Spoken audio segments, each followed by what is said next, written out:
Because there is a police report from the suspected child abuse incident in February involving your daughter, and that report details that the child protection team psychopath eyes on Max says Miller that your child had a right clavicle fracture and, quote, a bruise that accompanies the injury that appears to be in a handprint and appears to have been inflicted, unquote. Now, your ex-wife stated to police that your child told her in the days leading up to the discovery of the injury, quote, "Daddy, kill you." And your ex-wife also said your child had said, "Daddy angry and Daddy's house is scary." Now, according to your wife, your daughter articulated these statements to Children and Family Services. So can you explain why your child may have said those things? Crazy that a guy like a lot of this was already out in the open. It's crazy that you can just be a congressman. Jake, I wish you could talk to my beautiful baby girl. She can't string together sentences like that. She's 2.5 years old. Woo! I love it. I love it when they don't bother going to a PR person first. I love it. No, who needs dog? I'm gonna raw dog this. Don't worry about it, okay? I'm very likable.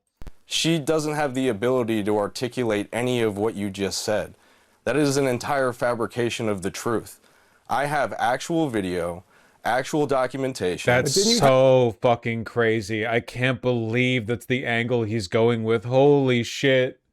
I have been through two investigations. You just told me. Multiple statements, corroborated statements confirming the daughter felt threatened at her house and then had a fucking handprint clavicle break afterwards. And his response to this is like, my idiot daughter could never make accusations of that kind against me. She's too stupid.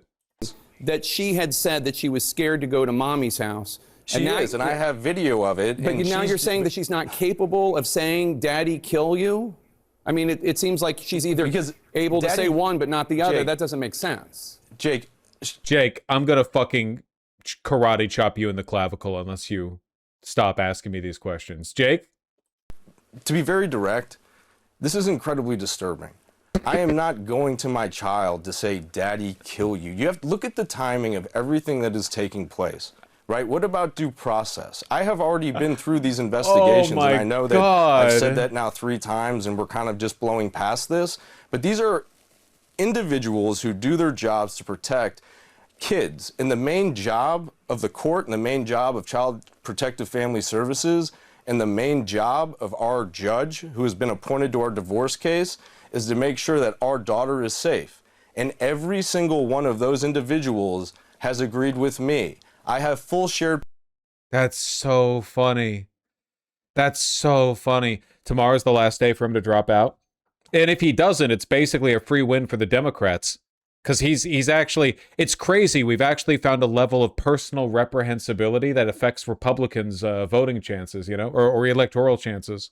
2 of them are fairly high profile on the record. But Jake, once again, the one... He really does have those psychopath eyes, huh? You're on CNN getting interviewed by Jake Tapper, and you've got, like, you can barely open them. They're like, is it drugs? He's like, he's barely... part that I am never going to back down from and that the American people need to continue to look at is, number 1, I have had 2 full investigations that lasted almost a year into these child abuse allegations and into these domestic abuse allegations, okay? And you say you'll never back down from it, but you sued Stephanie Grisham for defamation, and then you backed down from that suit, right? No, that's not true. There was a settlement agreement, and so I would love to talk to you about that, but I can't. And so, but I didn't back down from that, and it was settled, and there's a reason for that. Yeah, he's apparently he's not dropping out no matter what. Max Miller tells Newsmax he would not drop out of the U.S. House race for Ohio's 7th, even if President Trump told him to. Man, that's politics. Yeah, don't drop out. You got this, man. What a crazy interview. When you did your live stream on Twitter or X on Sunday, you said you were doing so to protect your daughter. And you did so, and you also released a Dropbox on X with files involving your family to show that you were a good dad. Now, one of the files was an image of your daughter naked, and it was available in that Dropbox for a day before that photograph was removed. It's an image that your ex-wife's attorney says could qualify as child sexual abuse material. Your attorney has said that he is the one who did that, and he... Stay in the race, dog. Stay in the race. Trust me. You can win. You can win. You got this, man. Stay in the race. Don't drop out. You're definitely going to beat the Democrat in November. Apologizes, but it is shockingly reckless behavior by you and your team. I wouldn't say that it's shockingly reckless. That photo that was put in there is actually a part of an investigation by the Child and Family Protective Services, and that is already public knowledge that people can go and they can look through court-reported mandates. Was a calculated play to win over Republican base. Oh, so what you're saying is, in Max Miller's mind, he was like, this is really damaging for me. I need to make it up to my base. I need to post child pornography. That, like, I need to win the Republican voter back, the median Republican voter. It's okay. Now that you put it like in a strategic light, I can understand how he might have thought that was the saving grace there, you know? This is being taken very much out of context. There was no genitalia of my daughter that was exposed, and this is once again a very salacious headline. It's not Jake, publicly available. We called the court today. It's not publicly available. But your attorney apologized. I'm not defending it. It's awful. I you don't just like defended it. You said it was taken out of context. Well, because it is taken out of context in terms of how the articles have been written about it. I didn't do this. My attorney took full responsibility. I believe that it's awful. There was never any intent to do that. What I did on Sunday, okay, Jake, I went on CNN with Lauren. Not to defend Moroccan authorities or Moroccan's government, but you and chat spread info during the Suda segment. Okay, we'll take a look at that in a sec. Fox for a 45-minute interview about a month ago. Right. And you ran some of it. Right. You ran some of it, but only 6 minutes of that interview was played. That's how TV works. I know. We don't need to get into this too much, man. He's so fucking cooked. Well, nice for the Dems to get a free seat off of this. Max Miller threatens Bernie Moreno with exposing a deeply and personally embarrassing matter. Isn't it Moreno's gay, or is it like Moreno's son is gay? Moreno, it's a gay prostitute thing. The reason Moreno hadn't spoken up publicly about Max Miller's abuse, because remember, Max Miller was abusing Moreno's daughter, is allegedly because it's his son is gay, or he's gay? Someone's gay. With your former father-in-law's story today about your daughter and the little blue bunny doll that she cannot sleep without.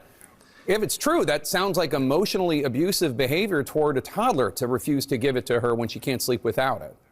Jake, I would agree that if that were true, that would be incredibly disturbing and that the senator would be right. However, he has taken 2 years to publicly acknowledge for me to resign from my seat. Why is that, Jake? If he truly believed, like, I'm a father to a 2.5-year-old daughter, I believe that you're also a father to children. And I don't know if you're actually a father to a daughter. But what I can tell you is, well, Jake, then what I can tell you is that if my daughter came to me and she said, my ex-husband did X, Y, and Z, and then I waited because I was nervous that a political live stream was going to expose a deeply and personal, embarrassing matter to the senator for him to take that action. Sadly, this has nothing to do with my daughter, Jake, and that's what this entire thing is about. This is nothing more than an individual who's being politically vindictive and talking about a blue bunny when I have text message. What's he talking about, bro? His defense is not internally coherent, so it's a little bit hard to follow. This whole thing is a fucking train wreck. Be clear. Let's talk about this, because in the custody lawsuit, there was a discovery phase. And Emily Marino's lawyers asked you a series of questions about past alleged incidents. And some of them you denied outright. No, that's not true. No, that's not true. And others you refused to answer at all. Your lawyers claimed they were not relevant. And the ones you didn't answer include the incident involving the stairs. I'll never understand why they do these interviews after shit like this, because it's the same reason that Plattner thought it was okay for him to run for Senate after, like, you know, all the shit he did, right? They're just stupid and arrogant. It's just like the kind of person who would do all of this. Also, keep in mind, it's been working for him. He's already in Congress. He was abusing the daughter of a fellow congressman, and he was still in Congress. Most of these people, the reason they act so audacious is because they've gotten away with it up until that point. The point where you see the Jake Tapper interview is not the first time they've tried this. They've done this a million times before, and it works for them. Or your past alleged drug use. If you ever referred to the birth of your child as, quote, setting your playground on fire. If you were ever kicked out of college. You wouldn't. Well, you wouldn't answer them. I mean, I can tell you that I never did any of those things. Why can't you? Because, well, Jake, if you're wondering, I'm happy to answer those I should say I have smoked marijuana. Right. I'm sorry, I take that back. I have smoked pot before it was legal. So I'm getting it all out on the table. Yeah, and that's great. So have I. And I don't think, previously when I was younger or even... There's that George Santos clip of him calling Max Miller a woman beater. People knew about this for a while. Yeah. That was in 2023, I think. Yeah, people have known he's a wife beater for ages. It's just there are no consequences. Where's that clip? Hold on. You, sir, are a crook. I know I should direct my comments to the chair. I yield back. My colleague wants to come up here, call me a crook. Same colleague who's accused of being a woman beater. Are we really going to ignore the facts that we all have passed and we all have the media coming out against us on a daily basis? It's everyone know. It's an open secret. It's an open secret. Funny as fuck that he went on to talk with Jake Tapper. Okay, hold on really quick before we go back to Michigan and everything. So somebody said Chat and I spread misinformation on the Ceuta thing. What happened here? Where's the misinfo? Runaway online rumors sparked frantic rush by migrants to the Spanish territory of Ceuta. While attempts to reach the enclave were common, activists said this episode was different because the way rumors snowballed, encouraging thousands to move at the same time. What's the misinformation? Who provided this? It started with Instagram posts that suggested Spain's border with Morocco was opening up. I'd be really interested in learning who posted that and why. Then came Facebook users tracking Coast Guard patrols and TikTok videos showing where to swim. After many shares and comments, thousands of Moroccans became convinced Europe was suddenly within reach. Within hours, young people headed towards the border. By the time authorities reacted, some 72,000 people had reached Ceuta in just a few days. What's the misinfo? Who linked this? I should have made note of who linked this. Because you made a claim, you made an accusation, but I want you to substantiate. Rumors started online. You didn't spread misinfo. They're saying it was misinfo that caused it to begin with. No. They specifically said you in Chat spread misinfo.